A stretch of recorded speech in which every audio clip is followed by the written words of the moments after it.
Hello, everybody. How are you guys doing? Okay, let me just adjust my audio. I think it's a little low.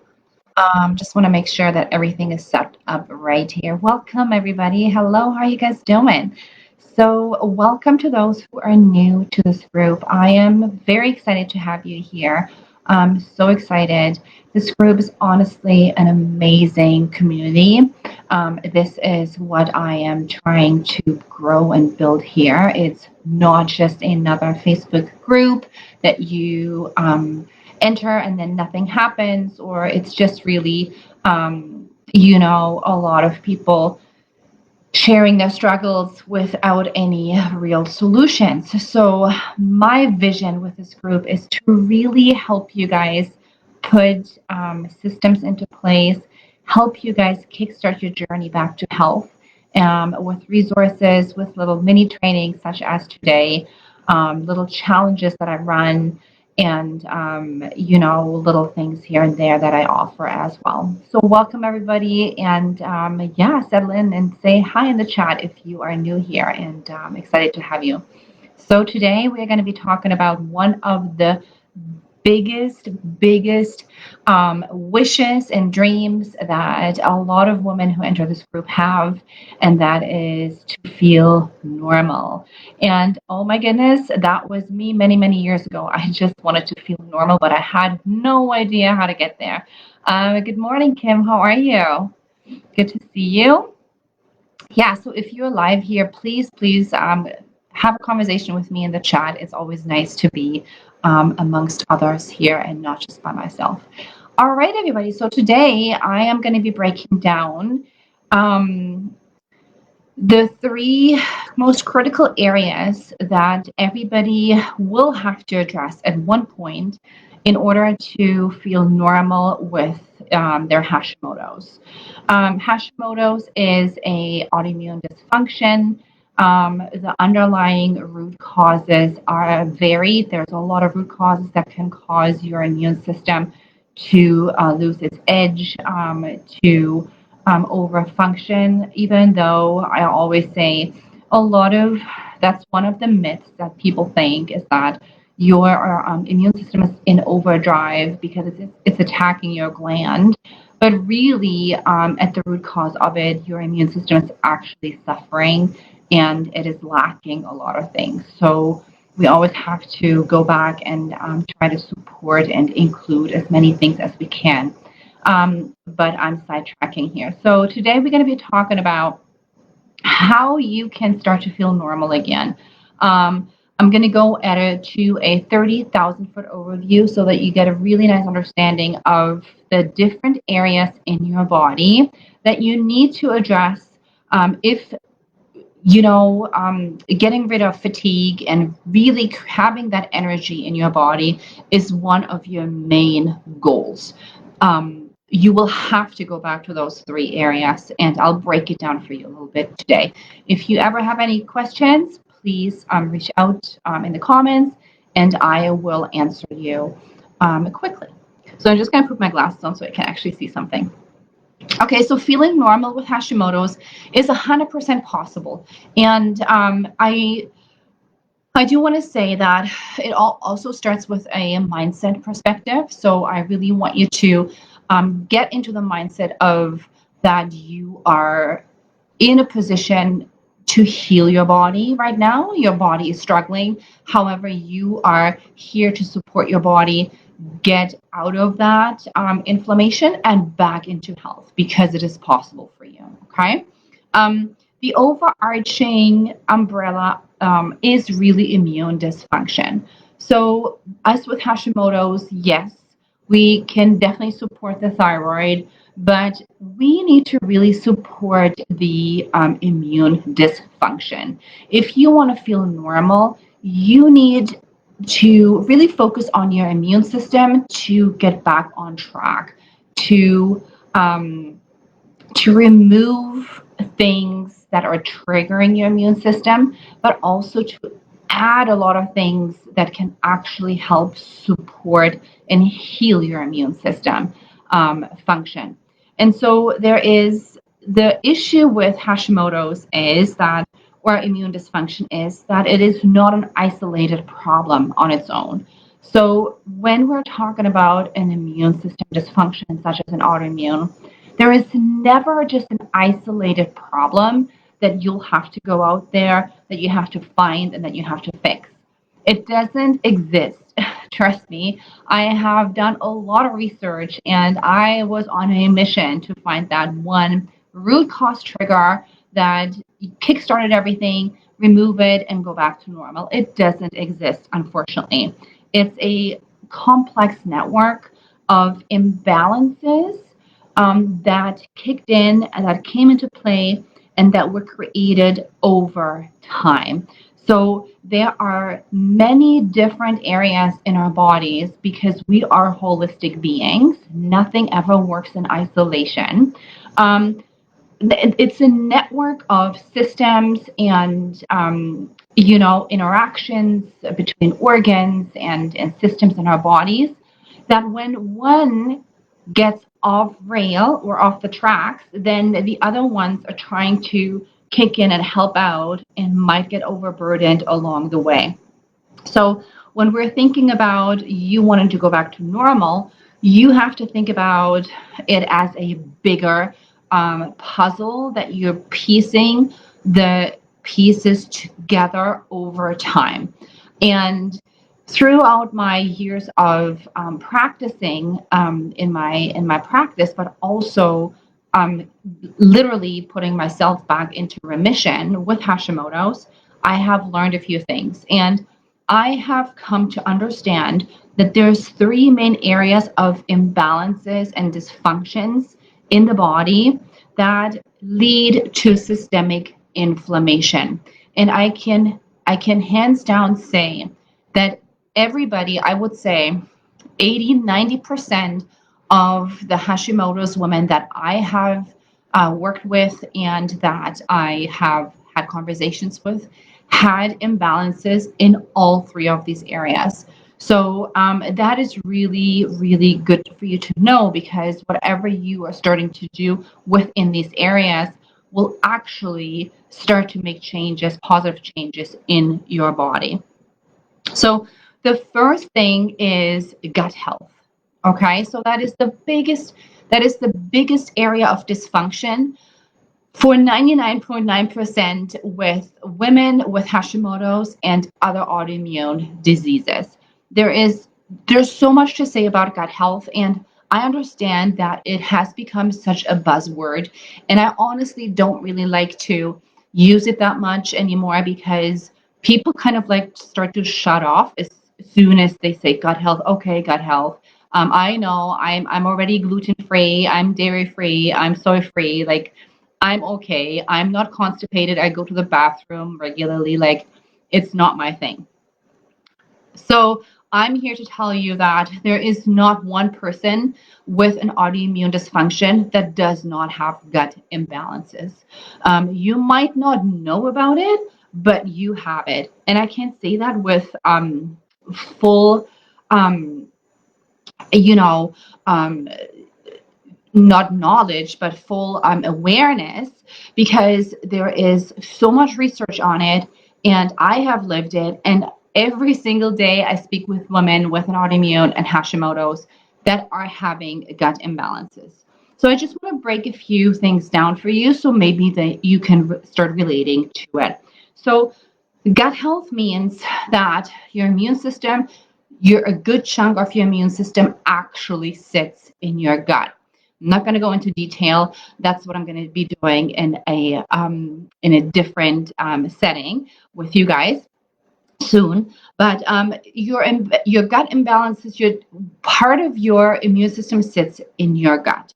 It can cause constipation. It can cause bloating. It can cause food sensitivities, gut infections, even things such as H. pylori, SIBO, Candida. There is so many imbalances that can happen over time in the gut that can really trigger inflammatory responses and can really kind of like just constantly scrape on your immune system and kind of like um, you know almost desensitize your immune system to do its job properly because of that constant triggering of it. And so, if you're saying that you are not constipated, I always question that, because even if you go to the bathroom on a regular basis, you can still be constipated. If you go every day, you can still be constipated. So the easiest straightforward way for you to see if you're constipated actually is to do a colon transit test. And if you don't know how to do a colon transit test, comment below transit test and I'll send you the information on how to do that. The colon transit test is a wonderful tool that really gives you an insight of how your food is moving through your system, how long it's sitting in your intestinal tract for absorption and digestion, which is a huge issue for a lot of us with Hashimoto's. Um, and then you can put measures into place. So every single person that I have ever worked with, whether that is in my one-on-one or whether that is in the Hashimoto's fatigue solution, is starting with a transit test with me. It is an eye-opening experience. Yes, Kimberly, that is very, very true for everybody. And I do it regularly too, just to keep to see where I'm at in my digestion. So gut health is really one of the biggest underlying imbalances, dysfunctions, gut imbalances is that you can absolutely get a grip on. Okay, so the number one, the single biggest drive of gut imbalances are not food sensitivities. Yes, I know. Everybody thinks so, but it's not the case. The single biggest driver for gut health imbalances are nutrient deficiencies. Okay, so nutrient deficiencies are rampant in the autoimmune world and space, especially Hashimoto's as well, because of gut imbalances, because of digestive issues, because of absorption rate issues, because your digestive tract might be so inflamed that food is not sitting in your intestinal tract long enough to be absorbed. Maybe you don't have the strength, the digestive strength to break down your food. Maybe you have low stomach acid. Maybe you have pancreatic imbalances, or you don't make enough pancreatic enzymes. That is also a huge issue for a lot of women. Nutrient deficiencies is the number one key that keeps driving inflammatory triggers for the rest of your body, for the rest of your immune system, because the nutrients that your body needs in abundance for you to heal certain systems and certain functions in the body to help your immune system to get stronger and more resilient are not coming in. So you are literally starving your system of nutrients that are needed in order to get you to feeling normal and having energy. So it's a really huge thing. I have a resource, I have a free resource that I always like to start with because it's really easy and simple for you to implement. And that is the 3x3x3 method. And I have that resource available for you guys. So if you want that free resource, just comment 3x3x3 and I can definitely send it to you. And you can start diversifying and increasing your nutrient dense foods for sure. Okay. So that is the first, that is the number one biggest, area that you need to address in order to feel normal again. The second one is liver health. So liver health is critical for thyroid health. So it helps with thyroid hormone conversion. It helps with vitamin D conversion. A lot of people are vitamin D deficient and they're taking a lot of supplements. And they still can't get their levels up. And that is because your liver is bogged down. There is not, you don't have your liver doesn't have the ability right now to help you with converting your vitamin D. The same goes for for your thyroid hormones. So liver is crucial for that. Liver is also crucial for your metabolic health. Liver is also crucial for, of course, detoxification purposes, to help clear your body out of toxins that we are ingesting or inhaling or being exposed to on a day by day basis, which just fills up the toxic load in your body. And that can in itself trigger systemic inflammation or a little inflammation here and there. So it is very important to take care of the liver. And that is the second area that I see a lot of women are struggling with Hashimoto's. And that is why they're not feeling any better. So of course, there's so many things that you can do to support your liver.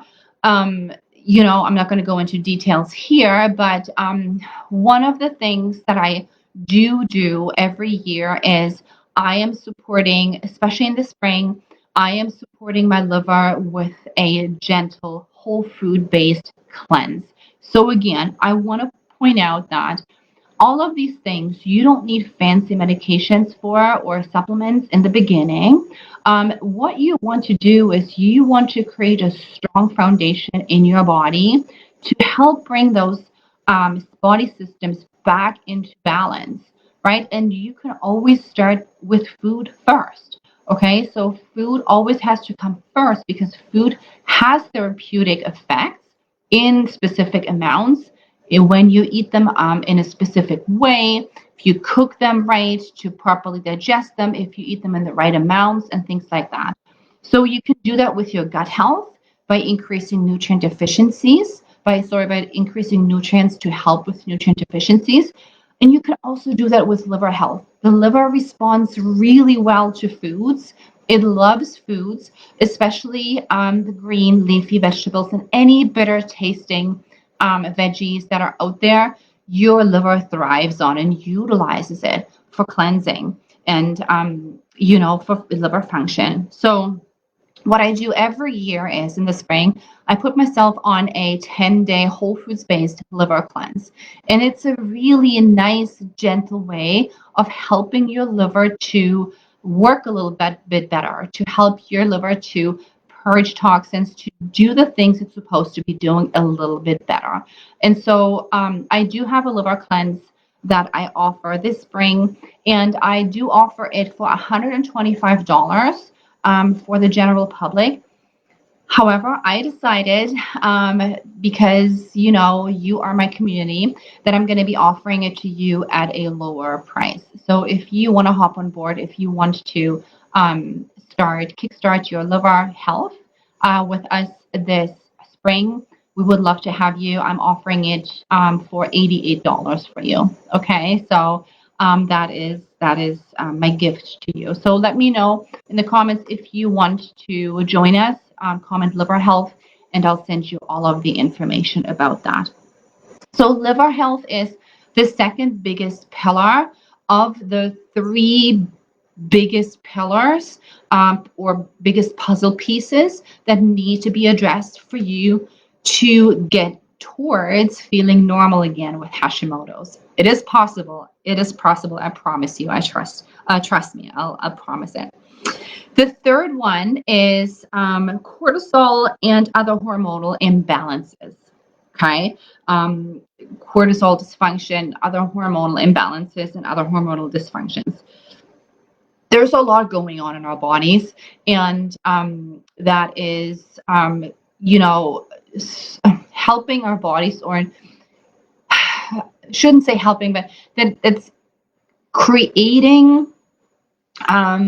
areas where one organ is trying to help out the other organ. So the thyroid and the adrenals are very much connected when it comes to supporting each other. Very much so. So if your thyroid is suffering, your adrenals are picking up. And if this goes on for a very long time, your adrenals are starting to suffer as well. So I see a lot of sleep imbalances with Hashimoto's. People cannot sleep anymore these days. And they have tried everything. They have tried supplementation, they have tried all sorts of different things, melatonin, um, I don't know what else, all sorts of things. But it just doesn't seem to be helping. They can't sleep through the night. They have problem winding down in the evening. They're trying to take magnesium to help calm their nerves. And they just can't. Like they're getting the second wind by the end of the day, even though the energy was absent for the majority of their day. And then by the end of the day, you get the second wind, and now you can't go to sleep. It's a very common pattern, and the underlying root cause for that could always be, and I see that happening very frequently, is a cortisol response that has gone haywire. So cortisol response on a very it's like a rhythm that the cortisol is on. You start with a high cortisol at the beginning of the day, and then kind of like goes up and down, and but then also really in a downward fashion until the end of the day, when your cortisol is slowly really heading towards its lowest level. For a lot of women with Hashimoto's, that rhythm, that cycle is reversed. You can't get out of bed in the morning. You feel fatigued. Your cortisol response is very low in the morning. And then at the end of the day, all of a sudden your cortisol spikes. So that is something that is really triggering a lot of inflammation in the body, because there's a whole other thing with the cortisol and the blood sugar response that is happening at the same time. And the blood sugar is being released into the blood to cater to the cortisol response, which then creates inflammation from that side of things, because sugar is very inflammatory in the body over time if not regulated. So cortisol imbalances have a huge role to play with other imbalances, hormonal imbalances as well, such as insulin response. A lot of us have insulin issues. We are insulin resistant, or insulin is also dysregulated. So hormonally, there can be a lot going on. So I will say that even in the hormonal imbalance side of things, it is not so easy to just add a few foods to help you with it, even though there are specific food groups that can definitely help support your hormone regulation 100%. So, upping on a certain macronutrient and going down on a certain macronutrient can be very helpful. But I will say, with the nervous system response like that, it is always a lifestyle and mindset and lifestyle, and the stress management that comes in, that really gives you the biggest bang for your buck, right? So you can definitely include those nutrient deficiencies for to build your hormones and for the cortisol stabilization, but really honing in on lifestyle, on stress management, is the most valuable key factor that you have to do when it comes to this pillar of inflammation. So to summarize for you guys, yes, it is possible to feel normal with Hashimoto's. I have been through the whole thing. I know you can get out on the other end, on the other side. But it takes a little bit of consistency. It takes resilience. It takes you to really wanting to put in habit changes, doing things, being open to doing things differently when it comes to your nutrition, when it comes to your lifestyle, when it comes to your mindset and how you think about things. And then you have to be consistent in implementing certain things so that you can actually gain the benefits. A lot of people are giving up too early. They're trying out different things, and then within a couple, 3 weeks, they say it's not working for me because they haven't had any changes, haven't seen any changes, and then they're giving up. So I want to tell you, do not give up.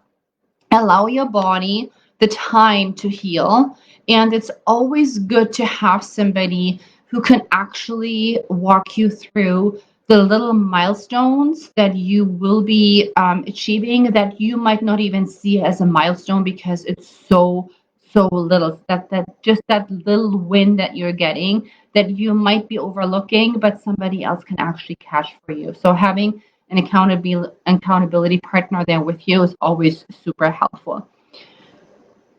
What you can do is, from your gut health perspective, if you want the resource, comment 3x3x3 in the comments and I'll send you the resource. Start to diversify your nutrients.